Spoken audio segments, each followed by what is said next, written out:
So the next session is going to be on the topic of rethinking freight formats. So I'd like to introduce the moderator for this session, who is one of our advisory board members, Cyril Varghese, Global Logistics Director at Floor. Welcome, Cyril, who will introduce the panel.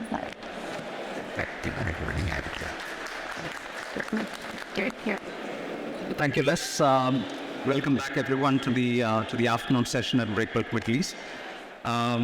Let me first start by requesting the esteemed panelists to introduce themselves. Evgeny, if you can go first, please. My name is Evgeny Polcharets. I'm Managing Director of MLB Shipping in Dubai. We run a semi-liner service between Europe and Middle East. Andreas? I'm Andreas Rollner from United Heavy Lift, based in Hamburg. Operate 19 multi-purpose heavy lift vessels, traveling them around the world. Yes, my name is Rikitse. I work at Freight Investor Service. We are a global and top broker within freight and commodity derivatives. Stefan? My name is Stefan Mehrens. I represent Doigro and manage Doigro across the Middle East. And I think I represent the freight forwarders or project freight forwarders on this panel. Yes, that's your role. So, over the last couple of years, we've gone through very interesting times in terms of what we've seen in the market, both from the rates and the capacity side. We've all seen strains in the market. Whenever we, from Flow perspective, we reach out to our clients and we have conversations with the clients, we try and identify what are the most important things that they're looking for from a supply chain certainty perspective. It's not just logistics, but overall from a supply chain certainty, what are they looking for? And one of the major things which comes out unsurprisingly is, what are you doing to bring me more certainty into what I do? And what can you do to bring more cost optimization to the equation, right? From a Floor side, we've been active in terms of providing some supply chain consulting for many of our clients, and even clients who are outside the spectrum within which we deal. And over the last couple of years in conversations, few things that we realize is that most of the clients would like to see freight commoditized.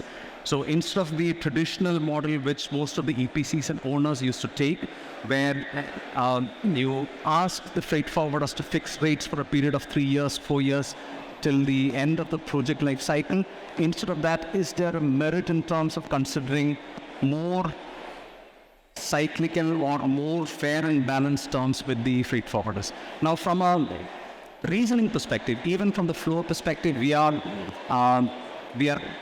more active on cost reimbursable projects.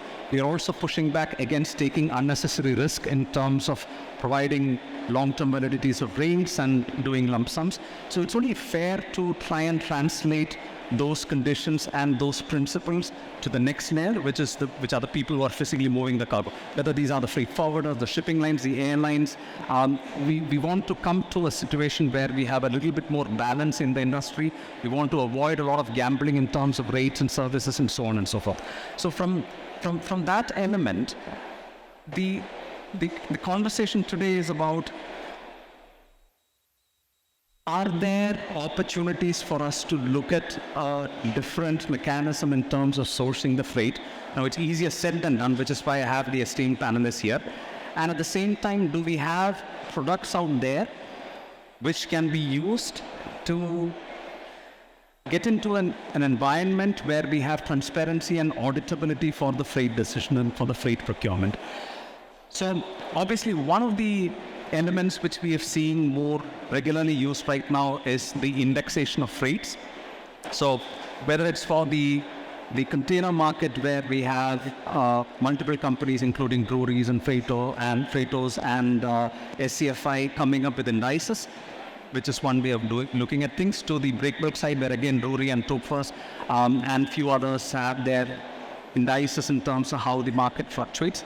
Is there a way of imbibing those trends into our freight procurement? So that's the first topic I want to touch upon, and let me ask Evgeny to give some insights in terms of, number one, have you started seeing this from your clients? Number two, if this becomes a market norm, is that something US carriers are comfortable with, or do you see genuine, legitimate issues? Yes, thank you, sir. As I mentioned, we run the semi-running service between Europe and Middle East, and we do have certain contracts which allows us be more flexible in sense of the freight.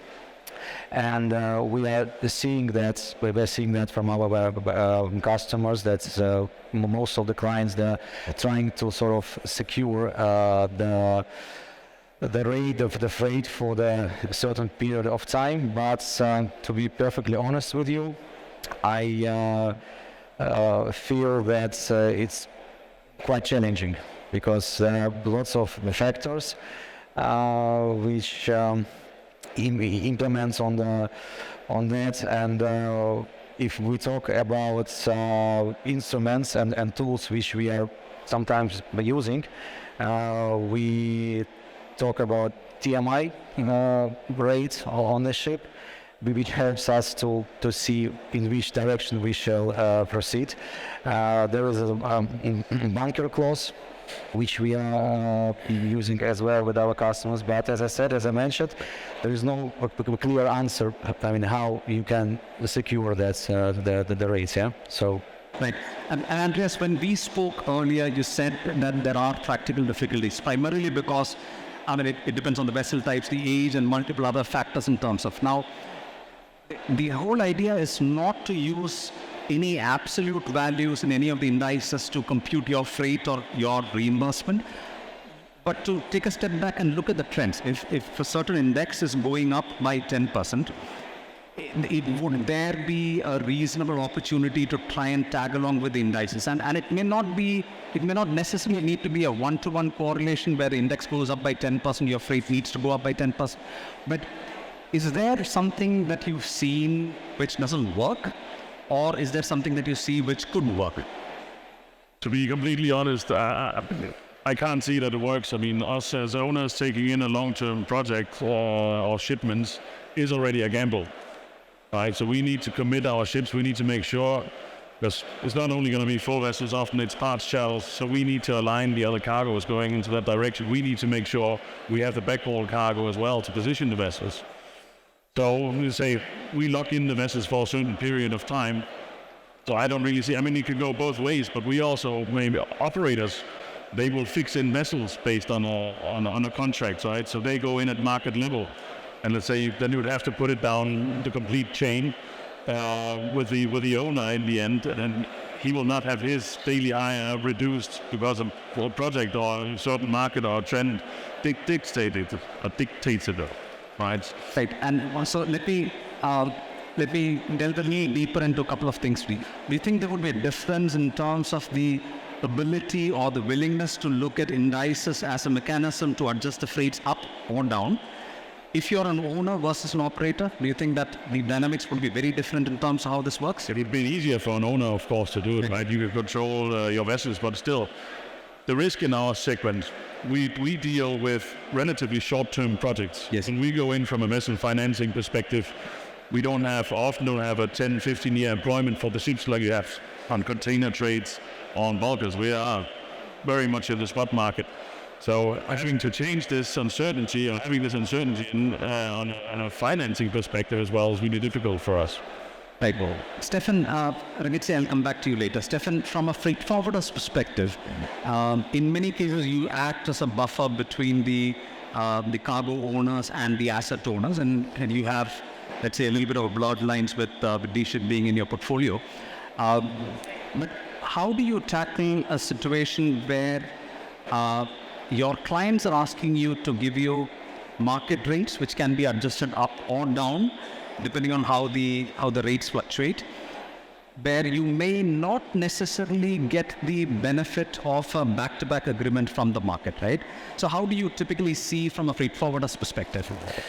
I think you have to go back a little bit in time and see what happened over the last 2 to 3 years, right? So we come from an environment where we used to have long-term contracts, long-term projects, where we actually mobilized the whole project team for a certain project, and we were managing a long-term contract with fixed rates, where in the past, obviously, you were able to get back-to-back agreements.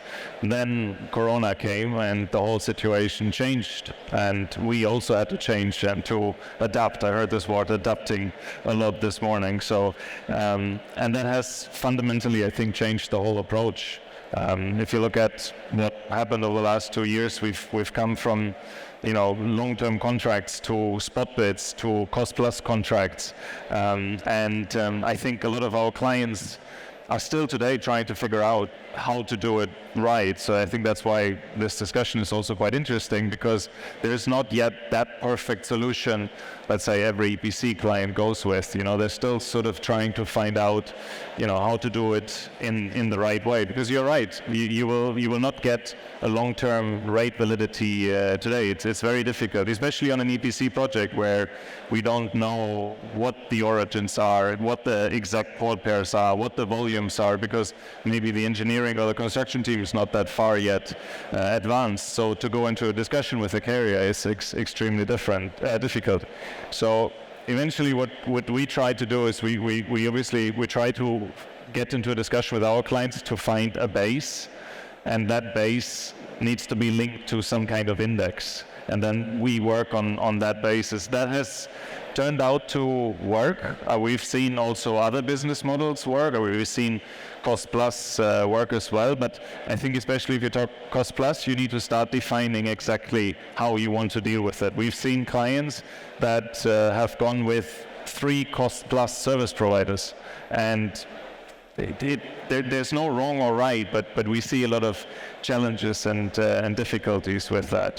So ideally, you want to be engaged in a project from the beginning to the end, and in order to achieve that, you need to have some basis, some index you deal with. Except maybe there's another tool which I'm also quite interested to learn about today. So, but I think currently that's what the market is dealing with, and that's what we're trying to deal with. And Stefan, you touched upon some very real issues we from the EPC side specifically have. Like if you're into the equipment manufacturing side, you probably have a little bit more certainty in terms of your order book, your cargo movements, and so on and so forth, right? But when we need to go into a contracting environment with a freight forwarder or with a carrier, at that point of time, like you rightly said, engineering would be halfway through. We would still not be in a position where we have all the purchase orders finalized and so on and so forth. So it's a little bit of a thumb rule calculation which comes into the equation when we try and develop the cargo list, and that's pretty much constant across all the EPCs, right? So maybe one solution that you see, at least what I'm hearing from your side, is that an option would be that maybe the freight forwarders are more willing to work on an index link strategy where if the rates go up, you get compensated. Because let's face this, during COVID, when the container rates and the break bulk rates went up, any freight forwarder who had a long-term valid rate in hand, they did have to struggle to find assets, right? Performance was an issue. Schedule got delayed. And end of the day, it would have been the most reasonable thing for the EPCs to come back and say, okay, let's talk about what you can do on a spot market and still move the car, right? So then it doesn't make sense to have those fixed and firm rates because they don't mean anything, right? So maybe a solution, what I probably heard you say is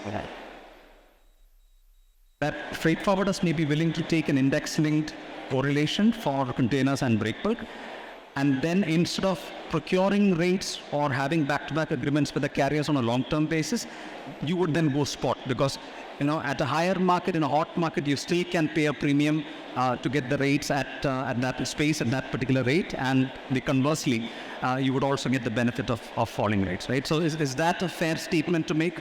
Yeah, and I think that very much is the direction it needs to go. I mean, what we saw during those 2 years of Corona is cargo stopped moving. because you couldn't find space, you couldn't find equipment. The rates were 10 times what you had in your contract, and everybody was in the same boat. Everybody had the same challenge, and at some point you saw a lot of clients just completely changing to a spot business model. Why did they go to spot? Because cargo needs to continue to move, right? And in a way, if you find some kind of mechanism to link it, that just manages us to we manage in a way for the cargo to continue to move, right? And that's what the project needs, because project needs to hit their milestones. Payments are linked to milestones, so eventually if the cargo doesn't show up on site, that's where a lot of the issues start. Right. So another element which is potentially of interest is also to go on a cost plus basis, and we've seen a lot of our clients say, why don't we look at cost plus as a methodology? And from our perspective, I think this would be a very reasonable approach, so that every time there is a shipment or a large shipment, you still procure rates at market levels and you perform at market levels. Makes sense at the periphery, but for companies like Fluor and for a lot of our the partners in the industry, the definition of cost is where we sometimes struggle to find reason. So, for example, if we talk to a freight forwarder and ask them to give a cost plus, what can be considered as a cost? If you have a bulk buy agreement with the container carriers, right, you may have a sell rate already which is given to you to sell in the market, wherein if you're buying your freight from an overseas office or from your chartering desk, it may still be a sell rate which is coming to you, right? So in a pure cost plus environment, at least this is the way I look at it, the only way to ensure transparency and accountability and fairness is to then go directly to the carriers and work with the freight forwarders who are nominated in the contract on a cost plus basis, right? So from our side, especially when we are custodians of our clients' money and the clients trust us in terms of how we spend their money, it is important for us to also be clear about what the cost element is. Have you seen over the last couple of years a lot more shippers directly come to the carriers as opposed to what you used to see in the past? Evgeny, what do you see? Yes, we do see that, and I cannot say it happens a lot, but yeah, there are certain clients who prefer to deal directly with the carrier. Yes, we do. I believe so. You see that too, right? Yeah, and Andreas, from your side, I guess you deal a lot with directly with shippers and through freight forwarders. Yeah, of course. Have you particularly seen any trend in terms of the change in the direction? Do you see more inquiries coming directly? Is it more just to do a rate check, or are you see these rate checks converting into business? No, I think it's about security. All of a sudden people realized that they couldn't get their cargo shipped. Of course, we're interested in high rates as owners, but what we actually want is more stability. So what we've done, especially with on the wind side, is do COAs with certain clients. I mean, they've been used to the spot market for 10 years now, where we have suffered as owners. We had 2 weeks' time to find any sort of cargo, so bad planning and cheap freights. Of course, what happened during COVID now is extreme, but with our long-term clients, we managed to do these COAs that gives us planning for the next 5 years, and that is more interesting for us. So there we could feel a change with a lot of the shippers. Let's say for us, our business is also very wind-driven. Everybody's talking about offshore wind. It's going to become a game changer, and yeah, I think that is a market where you go directly, and the Vestas, the Siemens, the GEs of this world, they don't need the forwarder because it's port-to-port shipments. I think you also see a trend with the EPCs that typically the heavy lift portions, they would award directly to the carriers, whereas the general cargo and the containers will be handled by the forwarders. Yeah. Do you also see a lot of innovation happening where the shippers directly negotiating and then bringing in their logistics partners or the freight forwarders to manage? That's the way they want to create transparency, you can say. So yes, for sure we see this. Right. And another element where we see a lot more activity right now is traditionally in the, let's say if you do a COA, or if you have rates agreed for certain slabs for a certain duration of time with minimum inducement, without any minimum inducement. In the past, we've seen the charterers take the risk on the bunker fluctuation. Right, so there is a bunker clause, there is an agreement, there is a formula in there, or there is a straight compensation. But off late, including us, we've been managing multiple contracts where we take out the bunker component, we work with the carriers, we try and identify the bunker grade, the bunker quantities, the location of bunker, the approximate time of bunker, and the and all these parameters, and then we take it and we do a bunker hedge.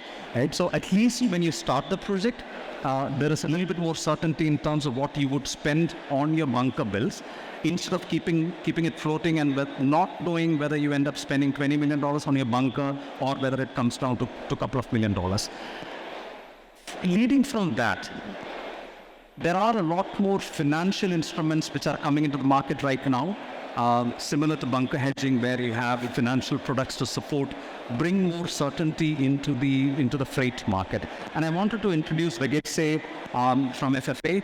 I'm not sure how many of us have had conversations about FFAs or container futures, and I wanted Regetse to give some brief background about the product, so that we can potentially see, is there something that we can do from our market? And I know there are challenges because we won't have volumes, we don't know how many containers are coming at what point of time from where, and so on and so forth. But specifically from the container market perspective, and I'm told that there are also some contracts which are using the FFAs to manage break bulk. I wanted to give a little bit of a high-level introduction to the team, to the audience, maybe for 5 minutes, to walk us through what you're doing right now.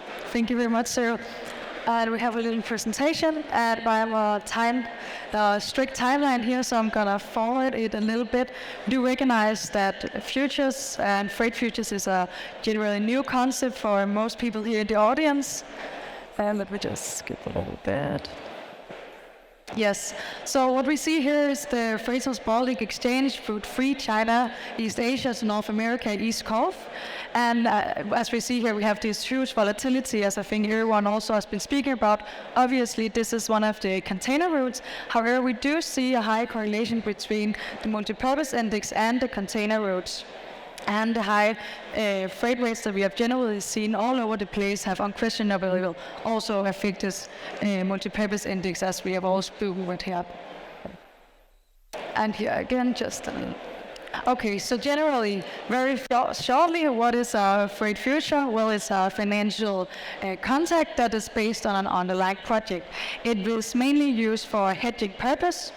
And for shipping derivatives, we have, generally speaking, an agreement between two counterparties on settling a freight rate on a specific route over a specific period on a specific volume. And in this way, it enables you to offset price risk in a physical market by taking an opposite position in the futures market. And especially for container futures, it will involve taking a position in the futures market in order to hedge.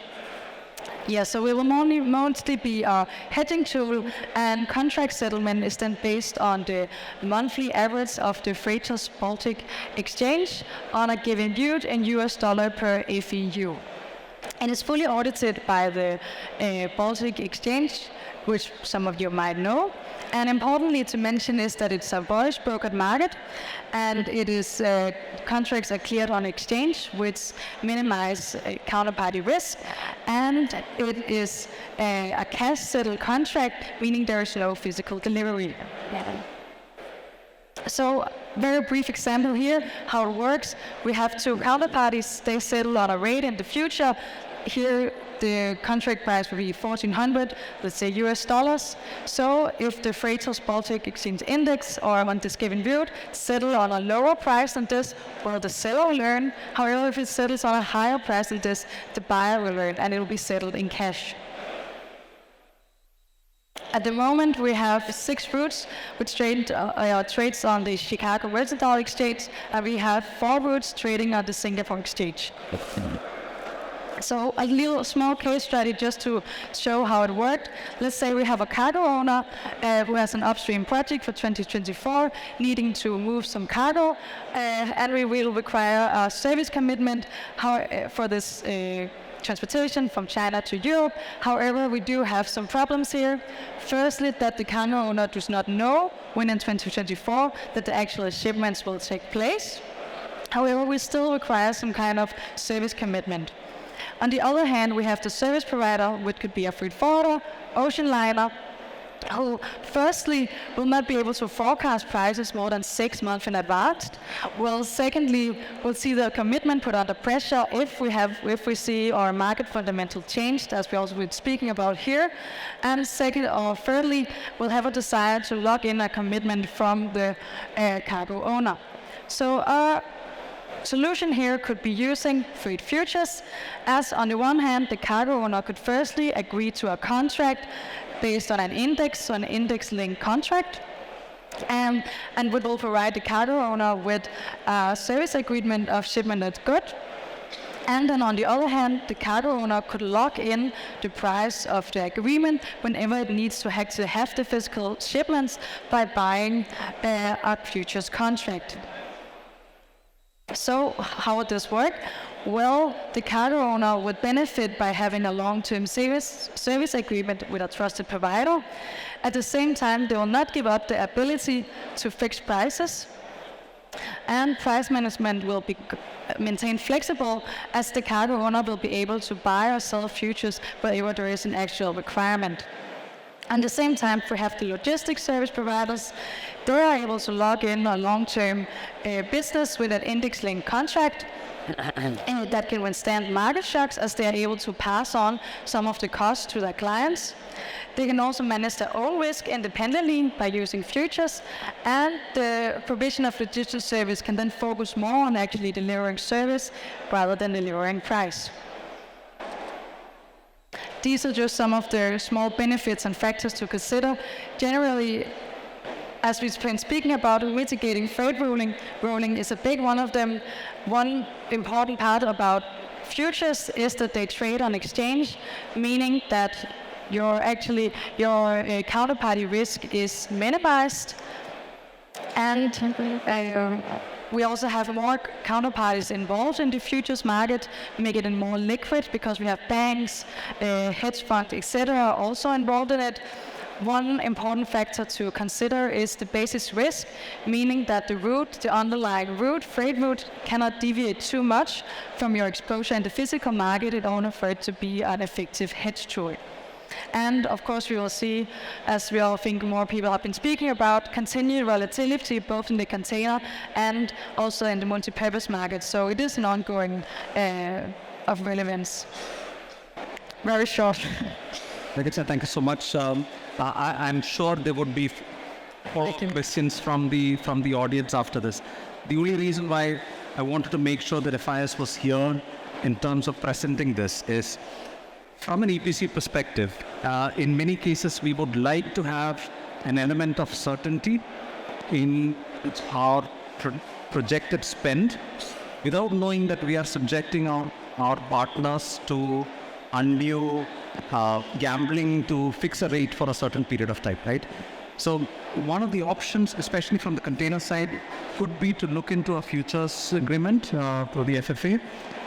Have a certain idea that you can give to the EPCs where you can procure those rates without breaking your back. So that's kind of what we were looking at in terms of having an engagement with financial products involved, which are developing. Can you give some lights about the liquidity you have in the market right now?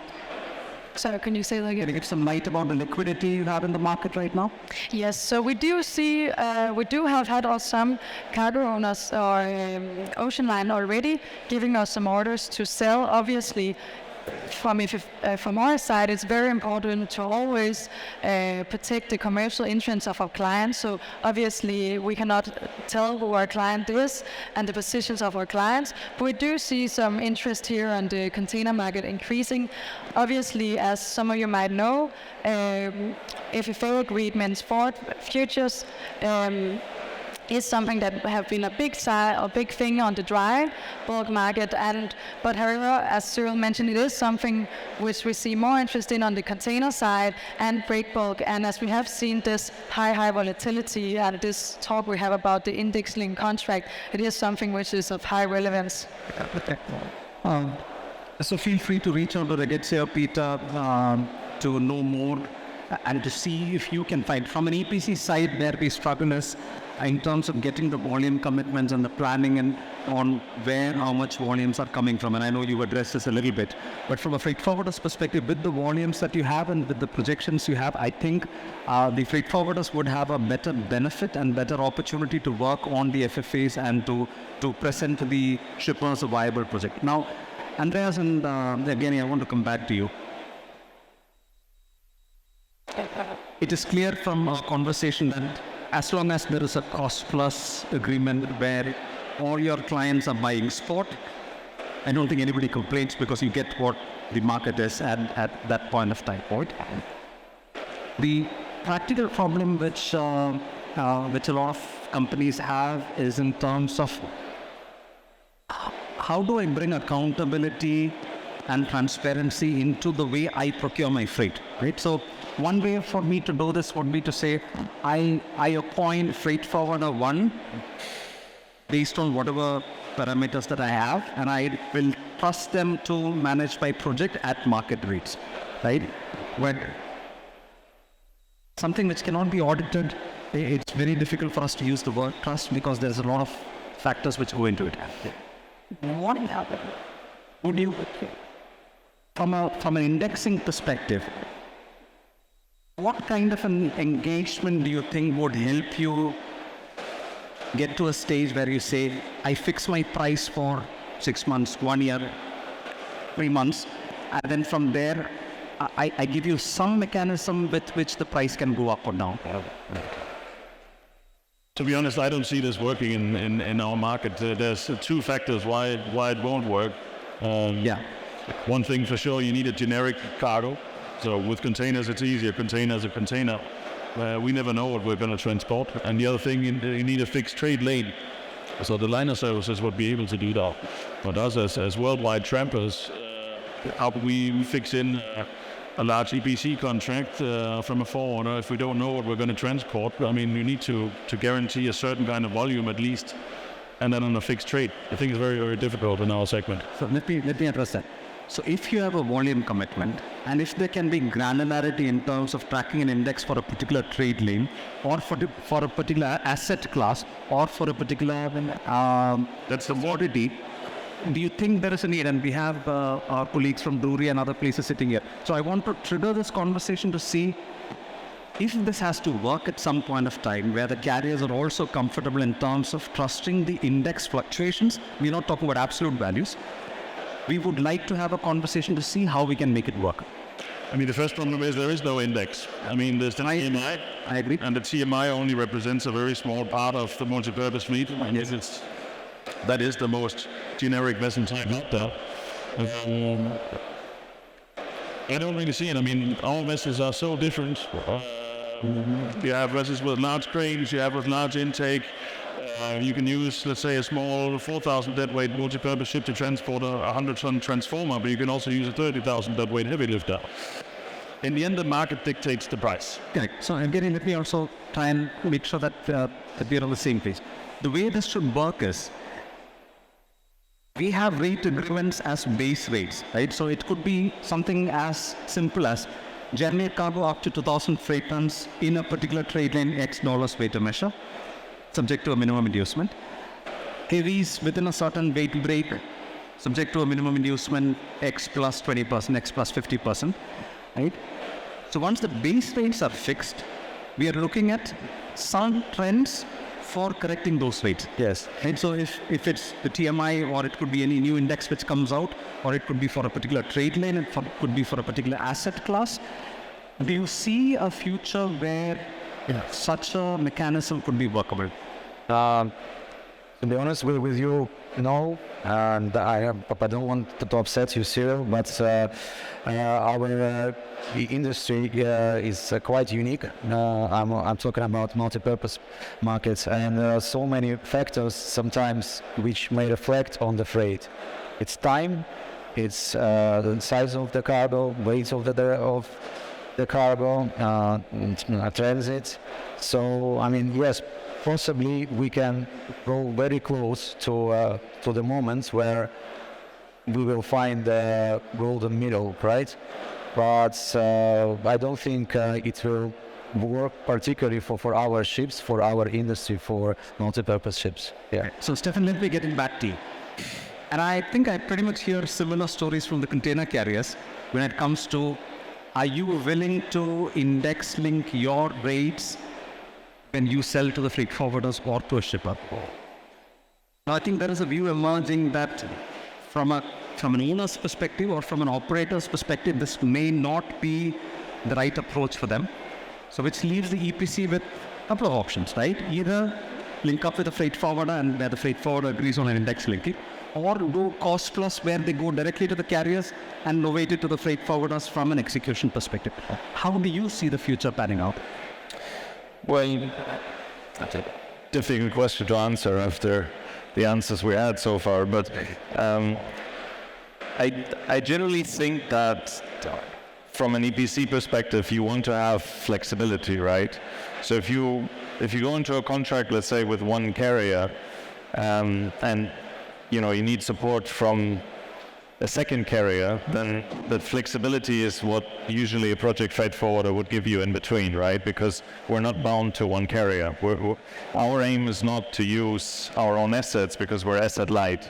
So I think to index contracts for containers has been done for some time, and I think to some degree it works. Of course, on the MPP, on the breakbulk side, it's a little bit more difficult, but also there we've seen solutions that do work over time. Obviously, as I said before, the last 2 or 3 years were extremely difficult, but in the end, I think there are solutions to that, where you can link certain port pairs and certain, let's say, cargo envelopes to a contract that is valid for a longer period, together with an index, whether it's a Drewry or a TMI or whatever you work with. But I think it can be done. I think it has been done. A lot has been tried out over the last 2 or 3 years, which I think most of the people in the audience can confirm, because there was a lot of try and error, I think, the last 2 or 3 years, especially on the client side. And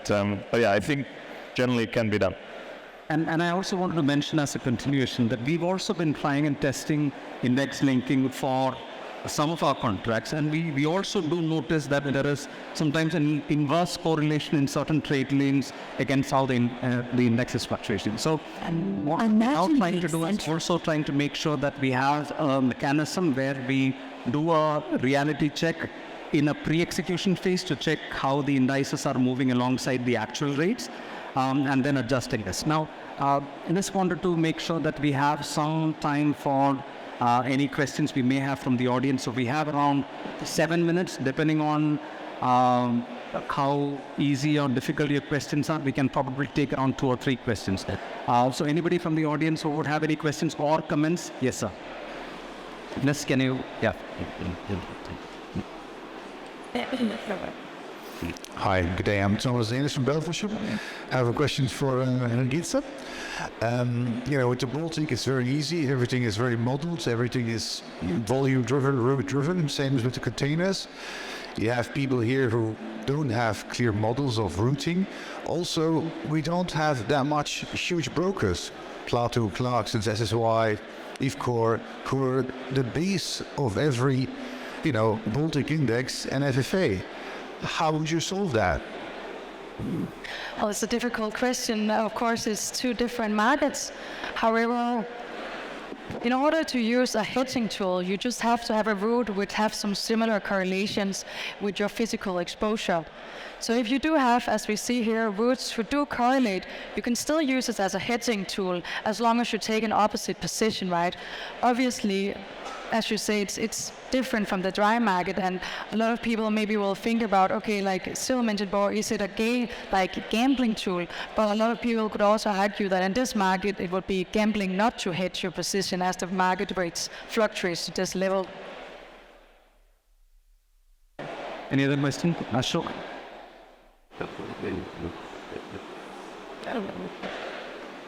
Yeah, hi. My question is to Regit again. Are we looking at a new concept of speculating on the freights of the containers? Ashok, can you be a little louder? Yeah, the exchange program, are is the people going to speculate on the freight rates for containers for the make a freight exchange? Are you saying that are we looking at people speculating or not speculating? Speculating on the freight. Yeah, that's exactly what we want to try and avoid, Ashok. Because right now, when we ask for 3 years, 4 years from rate, there is a speculative component which comes into the play. Right? Depending on where you are in the industry, whether you're a carrier or a freight forwarder, you may say, I see the rates dropping, so I'm okay to knock off 20%. I may make losses for the first 6 months, but I will make profits afterwards, right? Or if I take a view as a freight forwarder, and Stefan, I need you to answer this, as a freight forwarder that the rates may go up, or I see the trend going up, and then I would want to mark up, but I'm not sure whether the markup would cover my expenses or not. Stefan, would you like to? I actually didn't understand. I didn't hear. I don't think we can hear properly here, but I think what he's asking is on speculation on the freight rates, is that? Yes, correct. Yeah, absolutely. Okay, how are freight forwarders managing speculation on the freight rates when you need to do long-term contracts? I guess that would be the question. Well, we try to work with trends, I would say, with market trends, right? So the advantage I guess we have is that we usually have some other contracts in place, which we can use to come up with some kind of trend. And then it depends on the client, you know. If we know the client, we know how to deal with the client at the end of the day. So I think can't really answer that. We obviously have our chartering team, we have our FCL procurement team who we internally work with to get market knowledge, because not everybody in freight forwarding is dealing with a container carrier or with an MPP carrier. So, but yeah, I think we sort of derive it from trends and then come up with what we want to go in with, and there obviously is always that risk factor in, but that's eventually, I guess, comes with having experienced colleagues all over the world that know their regions and their origins. Yeah. Ferenc, you had a question.